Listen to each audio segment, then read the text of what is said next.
मैं हूं Hafsa Tahir, clinical psychologist. पिछली दफ़ा मैंने आप लोगों को बताया था कि एडिक्शन जो है कैसे एक डिसीज़ है और कैसे हम उसको मैनेज कर सकते हैं, कैसे उसको हम एज अ साइकोलॉजिस्ट डील कर सकते हैं एडिक्शन को, क्योंकि और ये मैंने इसके मुतालिक मज़ीद बताया था कि ये डिसऑर्डर कैसे है। आज हम बात करेंगे स्टेइंग सोबर। स्टेइंग सोबर मतलब कि लाइफ विदाउट ड्रग या एडिक्शन। सुबर रहना, सोबेरिटी बहुत मुश्किल काम है एक एडिक्टिव पेशेंट के लिए, एडिक्शन के लिए। जो एडिक्टर हैं उनके लिए सुबर रहना बहुत ही टफ है। सुबर रहना उनके लिए, लाइफ के लिए एक चैलेंजिंग है, जिसके लिए वो बहुत कुछ फेस करते हैं। जैसे एडिक्टिव डिसीज है।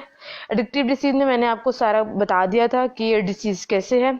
एडिक्टिव केमिकल्स उन्होंने यूज किए होते हैं जिनको डिटॉक्सिफिकेशन के जरिए उनको क्लियर किया जाता है। Continued use of addictive chemical lead to continued use of addictive chemicals.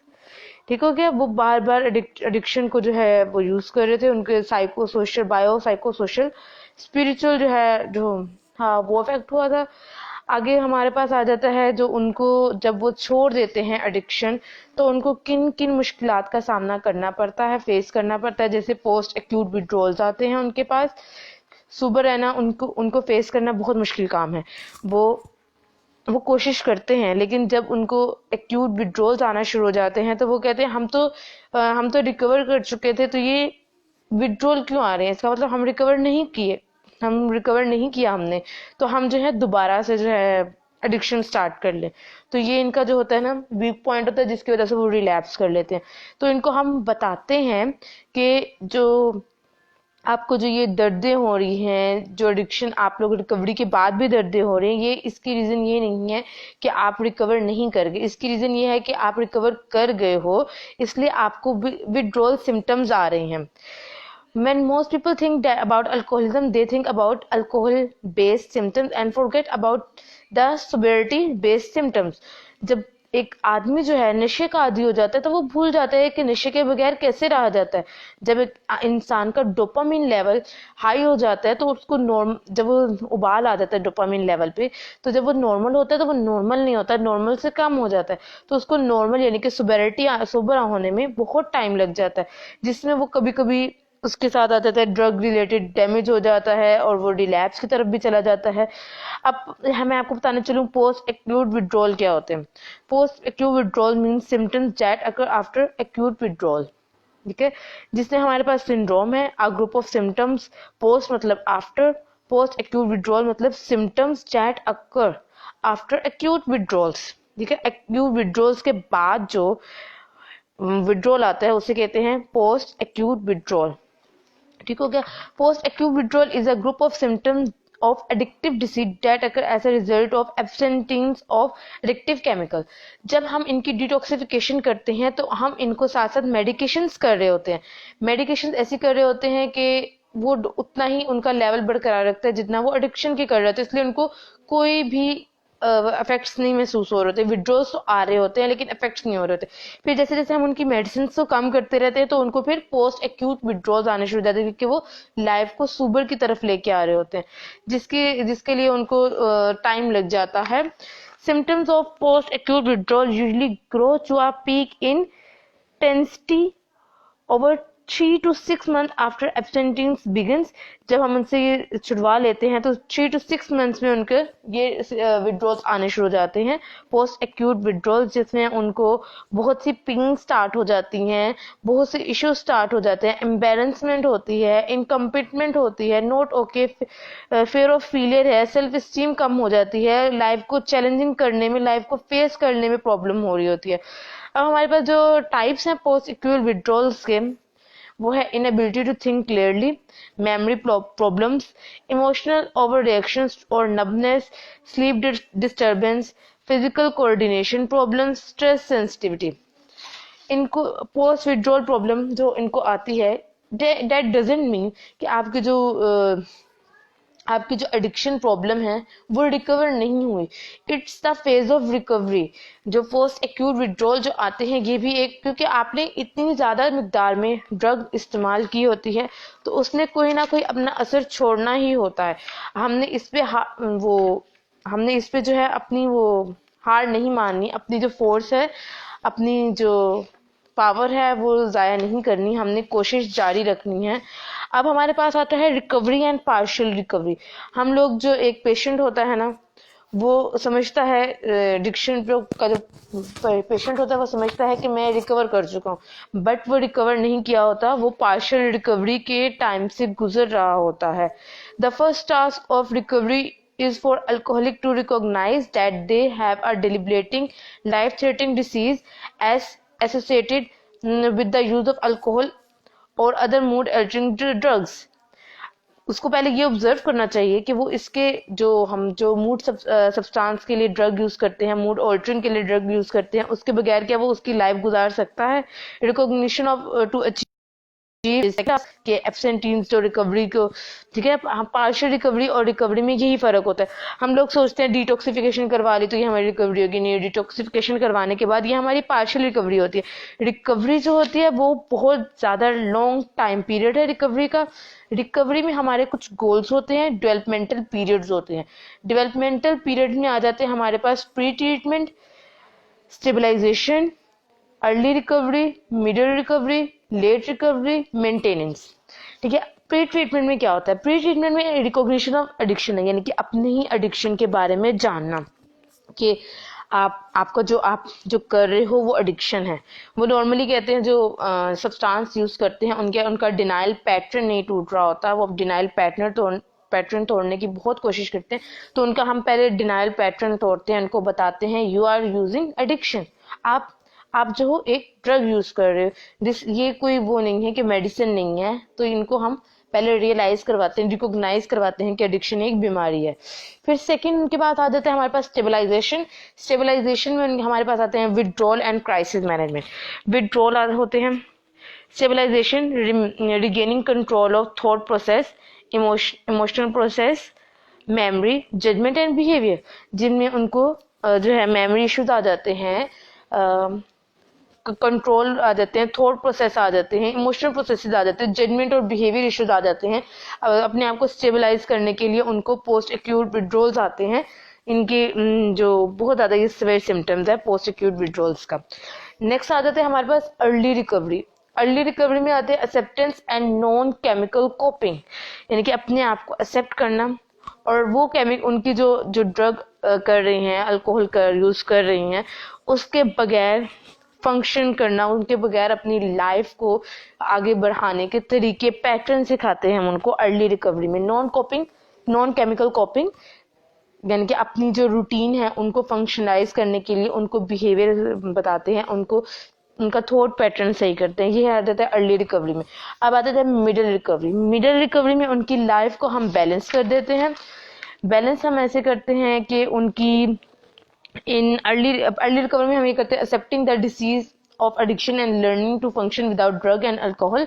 Middle recovery में balancing or normal balanced lifestyle, उनको हम उनकी ही पुरानी रूटीन में भेज देते हैं। जैसे हम एक नॉर्मल लाइफ गुजार रहे हैं वैसे ही हम उनको भी एक नॉर्मल लाइफ गुजारने के लिए भेज देते हैं, without any medicine, without any. उनको उनकी जिम्मेदारियां देते हैं, उन पे जिम्मेदारियां डालते हैं, उनको बताते हैं कि कैसे आपने काम करना है, कैसे आपने सोबर रहना है। The goal is to teach you how to live as normally as possible with the use of our recovery program. अब उसके बाद हमारे पास आ जाता है फोर्थ में आ जाता है मिडिल रिकवरी हो गया। 5 में आ जाता है लेट रिकवरी। लेट रिकवरी में हमारे पास जो है पर्सनैलिटी चेंज, उनकी जो हम पर्सनैलिटी में काम करते हैं, उनकी पर्सनैलिटी को हम चेंज करते हैं to evaluate personal values, believes about self, others and the world, self-defeating patterns of life, intimacy and relationship skills। उनकी रिस्ट्रक्चरिंग करते हैं, उनको बताते हैं कि उनकी जो लाइफ है उनको कैसे उन्होंने करना है, अपने अंदर डेवलप करनी है, सेल्फ स्टीम को कैसे हेल्दी करना है, स्पिरिचुअल ग्रोथ कैसे करनी है, हेल्दी इंटीमेसी कैसे करनी है, मीनिंगफुल लिविंग कैसे करनी है। फिर एंड पे आ जाता है हमारे पास मेंटेनेंस पे आ जाता है growth and development, staying sober and live productively, यानी कि जो हम लोगों ने उनको सिखाया है, यानी कि जितनी भी हमने उनको बताया है कि आपने पहले आइडेंटिफाई करने रिलैप्स की, वो अपने आप को सारा कुछ रिकवरी प्रोग्राम को देखना है, आपने अपनी जो रिकवरी प्रोग्राम है, डेली प्रॉब्लम सॉल्विंग प्रोग्राम्स हैं, प्रोडक्टिव लाइव्स है, और जो उनकी क्रोनिक डिसीज है उसके बारे में सोचना है। और उसके बाद उनको अपने आप को जो स्ट्रेस को मैनेज करना है, अपनी प्रॉब्लम्स को मैनेज करना है, अपने जितने भी काम हैं उनको खुद रिजॉल्व करना है और इनको मेंटेन करना है। अब आगे हमारे पास आ जाता है अंडरस्टैंडिंग द, हमारे पास mistaken belief about recovery and relapse हमारे पास जो आ जाता है, यानी कि हाँ कुछ लोगों को जो मिसबिलीव, बहुत पेशेंट्स को ये मिस्टेकन बिलीफ हो जाता है कि जो अल्कोहल जो है वो कभी ये छोड़ नहीं सकते, ये इनको मिस्टेकन बिलीफ हो जाते हैं कि वो रिलैप्स लाजमी ही करता है एक पेशेंट। लेकिन ये चीज़ जो है ना बहुत इनकी गलत है। जब हम एक उसको कहते हैं कि आपने मेंटेन करना, जब हम उसको बिहेवियर टीच करवाते हैं तो इसका ये मतलब है कि वो कर सकता है, यानी कि इसका ये मतलब सोबेरिटी बेस्ड डिनाइल, उस सोबेरिटी को जो है वो डिनाइल कर देते हैं, सोबेरिटी पैटर्न को। वो उसको विड्रॉल सिंड्रोम इतने आ रहे होते हैं कि हमारे जो अंदर का जो होता है नेगेटिविटी वो हाई हो जाते हैं, वो इसको लेकिन वो जरा सी हिम्मत दिखाए तो वो फंक्शनैलिटी कर सकती है। तो हमारे यानी अब इसको आपने सुबर रहने के लिए क्या करना है। सुबर का मतलब क्या होता है? सुबर का मतलब होता है रिलैप्स प्रिवेंशन प्लानिंग करना। Staying sober, relapse prevention planning. Preventing prevention planning for relapse minimizes its destructive potential. अब हमने रिलैप्स के जो तरीके हैं उनको कैसे मिनिमाइज करना है, इसके लिए हम पहले स्टेबलाइजेशन करेंगे। Gate control of your self, अपने आप पे कैसे कंट्रोल रखना है, वो सेल्फ असेसमेंट करेंगे, अपने आप को जानने हैं, अपने हार्ट के बारे में, अपनी लाइफ के बारे में सेल्फ असेस करेंगे। अब relapse education, learn about relapse and what to do to prevent it. Warning sign identification, अपने वार्निंग साइंस जो है रिलैप्स की उनकी लिस्ट बनाने। Make a list of your personal relapse warning sign, यानी कि आपको क्या चीज़ ट्रिगर करती है, इस क्या चीज़ आपको प्रॉब्लम करती है। रिलैप्स के वार्निंग साइंस क्या है बाहर जाने में, यानी कि हमारे दो किस्म के इन्वायरमेंट होते हैं, एक एक्सटर्नल होते हैं और एक इंटरनल होते हैं। क्या ऐसी चीज़ एक्सटर्नल चीज़ है जो हमारे लिए रिलैप्स का बाइस बनेगी, ट्रिगर? क्या इंटरनल चीज़ है जो हमारे लिए रिलैप्स की ट्रिगर बनेगी? नेक्स्ट हमारे पास फिफ्थ आ जाता है वार्निंग साइन मैनेजमेंट।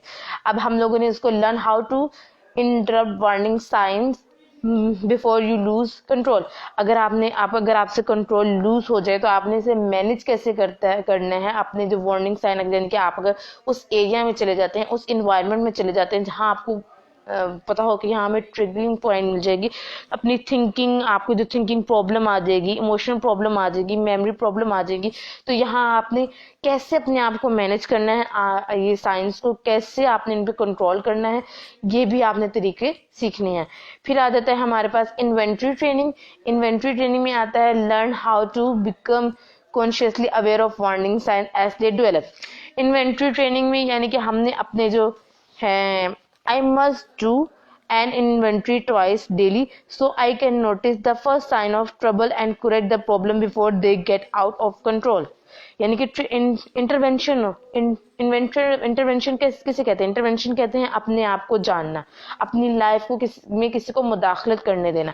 हम अपने लाइफ की ही इन्वेंटरी करेंगे, यानी कि अपने आप को जानने के लिए डेली एक अपने आप को जानेंगे कि हम अपनी इन्वेंटरी करेंगे कि कौन सी चीज़ हमें ट्रिगर करेगी, कौन से साइन हमारे वार्निंग साइंस हैं। हम उनको बार बार याद दिलाएंगे कि ये साइन हमारे वार्निंग है, ताकि हमें याद रहें और हम इनकी मैनेजमेंट कर सकें easily. Review the recovery program, अपनी जो रिकवरी प्रोग्राम है उसको भूलना नहीं है, रिकवरी प्रोग्राम को याद रखना है, इसको मैनेज कैसे करना है, वार्निंग साइन को याद रखते हुए कि अगर हम रिलैप्स हो जाए तो क्या क्या वार्निंग हो सकती है हमारे साथ क्या क्या हो सकता है। फॉलोअप लाजमी करना। सोबेरिटी में आने के लिए फॉलोअप कहते हैं अपनी जो आपकी जो वो आपको बुलाते हैं फॉलोअप प्रोग्राम पे कि आपने फॉलोअप पे कैसे आना है। फॉलोअप पे आने के लिए आपको शेड्यूल मिलता है, टाइम शेड्यूल, कि ये आपका टाइम है फॉलोअप का, और आपने इसमें मुख्तलिफ एक्टिविटीज़, ग्रुप एक्टिविटीज़ अपनी सारी शेयरिंग करनी है। रिलैप्स के बारे में बताना होता है कि अब हमारा जो है हम लोग अपने टाइमलाइन को फॉलो कर रहे हैं और रिलैप्स नहीं कर रहे। रिलैप्स होता क्या है? रिलैप्स को जानने के लिए हम रिलैप्स प्रोसेस का है। रिलैप्स प्रोसेस में हमारे पास 3 स्टेजेस होती हैं, इमोशनल रिलैप्स, मेंटल रिलैप्स और फिजिकल रिलैप्स। इमोशनल रिलैप्स में हमारे पास जो होता है, हम लोग जो है we are not thinking about using, हम सोचते भी नहीं है कि हमने ये चीज़ जो है यूज़ करनी है, हमने ये ड्रग यूज़ करना है। इमोशनल रिलैप्स से हमें जो है ना एंजाइटी हो रही होती है, गुस्सा आ रहा होता है, मूड स्विंग्स हो रहे होते हैं, हम लोग किसी से हेल्प नहीं मांग रहे होते, हम अपने आप को आइसोलेट कर लेते हैं, अपने खाना पीना छोड़ देते हैं। ये हमारी जो मुख्तलिफ सिम्टम्स आ रहे होते हैं हमारे अंदर इमोशनल रिलैप्स में। ठीक है, हमने ऐसे अपने आप को आइडेंटिफाई करना है कि हमारे अंदर इमोशनल रिलैप्स क्या है। ठीक है, इमोशनल रिलैप्स के बाद हमारे पास आ जाते हैं ये अर्ली रिलैप्स भी इसे कहा जाता है। ठीक है, अर्ली रिलैप्स इस वजह से कहा जाता है क्योंकि हम लोग डायरेक्ट एकदम से जो रिलैप्स नहीं कर जाता बंदा, पहले हमारा माइंड, हमारे जो इमोशंस हैं वो रिलैप्स करते हैं, हमारे इमोशंस चेंज हो रहे होते हैं। सेकेंड हमारे पास फिर आ जाता है मेंटल रिलैप्स। मेंटल रिलैप्स में हमारे पास आता है हम उन जगहों पे जा रहे होते हैं जहाँ पे हमें पता होता है कि यहाँ हमें अल्कोहल मिलेगी, या हम उन चीज़ों को याद कर रहे होते हैं जो हमें मेंटली तौर पे रिलैप्स करवा रहे, thinking about using, drug using के बारे में सोच रहे होते हैं। ठीक है, हम झूठ बोल रहे होते हैं, हम अपने आप को खुश करने के लिए बहुत चीज़ें सोच रहे होते हैं, अपने आप से झूठ बोल रहे होते हैं, पुराने दोस्तों के साथ घूमने चले जाते हैं। ये हमारा मेंटली तौर पर रिलैप्स हो जाता है। अब हमारे पास आ जाते हैं मेंटली तौर पर रिलैप्स करने की जो टेक्निक है उससे कैसे डील करते हैं। हम उससे डील करते हैं कि हम अपने आप को डिस्ट्रैक्ट कर लें, अपने 30 मिनट्स के लिए सोचें, अपने जो है अपनी जो अपने आप को या किसी और से हेल्प लें, रिलैक्सेशन टेक्निक्स करें, पीएमआर प्रोग्रेसिव रिलैक्सेशन टेक्निक्स करें, मेडिकेशंस करें, डीप ब्रीथिंग करें, ताकि हम रिलैक्स ना कर सकें।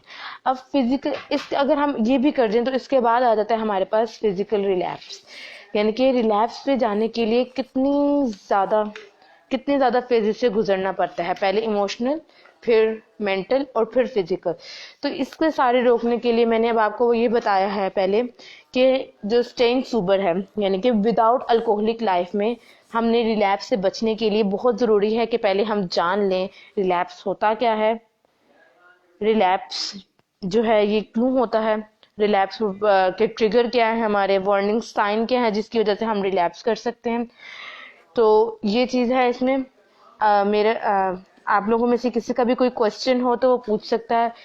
लाइबा बतूल ने एक क्वेश्चन किया, अस्सलाम वालेकुम। वालेकुम अस्सलाम मैम, अप्रोक्सीमेटली कितना ड्यूरेशन चाहिए होता है कि इंडिविजुअल को टोटली ड्रग यूजिंग से बाहर करने के लिए? लाइबा ये होते हैं टोटल 2400 डेज। एक आदमी को टोटल ड्रग फ्री लाइफ करने के लिए जो डेज होते हैं वो 2400 डेज होते हैं। और ये अप्रॉक्सीमेटली आप गिनने कितने साल हो जाएंगे, क्योंकि एक साल में 365 डेज होते हैं। तो यहाँ पे जो पूरे डेज होते हैं वो पूरा ट्रीटमेंट प्रोग्राम होता है, ये 2400 डेज का पूरा प्रोग्राम होता है जो पूरा एक बंदे को ड्रग फ्री लाइफ गुजार सकता है अगर वो स्टेइंग सोबर में रहे, सोबरिटी की लाइफ गुजारे, अगर वो रिलैप्स को प्रिवेंशन प्लानिंग को फॉलो करे, जो मैंने अभी आपको सारा बताया है रिलैप्स प्रिवेंशन प्लान को कैसे फॉलो करते हैं। इसमें हमारी फैमिली इन्वॉल्वमेंट भी होती है कि और बहुत हम लोगों को बताया जाता है कि कैसे हमारे बिहेवियर्स होने हैं और कैसे हमें एजुकेट किया जाता है कि रिलैप्स से बचने के लिए क्या क्या तरीके अपनाए जाएं। आप लोगों में से किसी का भी कोई सवाल हो तो वो पूछ सकता है।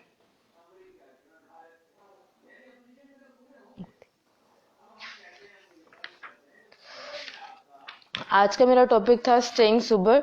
स्टेइंग सोबर में मैंने आप लोगों को बताया एडिक्टिव डिसीज के बारे में बताया कि एडिक्शन जो है कैसे एक डिसीज है।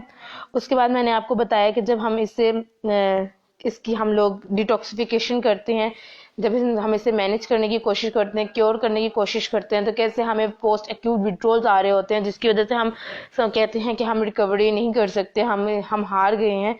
तो हम जो है हम इसे कैसे मैनेज कर सकते हैं। तो उसके बाद आ जाता है पोस्ट एक्यूट विड्रॉल के बाद मैंने आपको बताया रिकवरी एंड पार्शियल रिकवरी के बारे में। फिर उसके बाद मिस्टेकन बिलीफ के बारे में बताया कि मिस्टेकन रिकवरी और रिलैप्स के बारे में मिस्टेकन बिलीफ उनको कैसे हो जाते हैं। अंडरस्टैंडिंग के बारे में बताया कि अंडरस्टैंड कैसे करते हैं रिलैप्स प्रोसेस को, जिसमें मैंने आपको बताया है कि रिलैप्स प्रोसेस 3 किस्म के होते हैं, इमोशनल रिलैप्स, मेंटल रिलैप्स और फिजिकल रिलैप्स। फिर उसके बाद मैंने आपको बताया रिलैप्स प्रिवेंशन प्लानिंग, जिसमें पहले प्लानिंग करने के लिए स्टेबलाइजेशन होती है, सेल्फ असेसमेंट होती है, रिलैप्स एजुकेशन होती है, वार्निंग साइन आइडेंटिफिकेशन है, वार्निंग साइन मैनेजमेंट है, इन्वेंट्री ट्रेनिंग है, और रिव्यू द रिकवरी प्रोग्राम है, और इन्वॉल्वमेंट ऑफ सिग्निफिकेंट अदर्स और फॉलो अप है।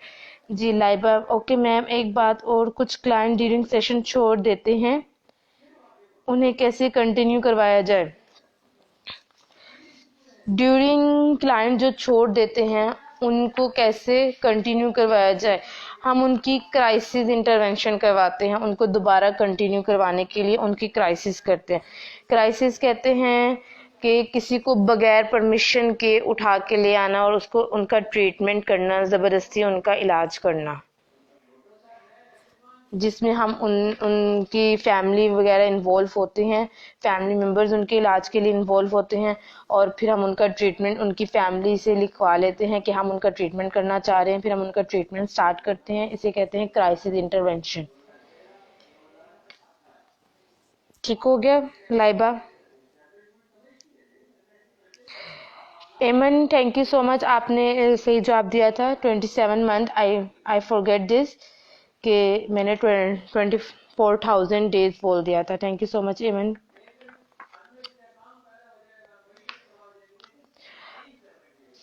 अच्छा, तो किसी और का कोई भी क्वेश्चन हो तो आप मुझे मैसेज कर सकते हैं। Thank you so much. Allah Hafiz.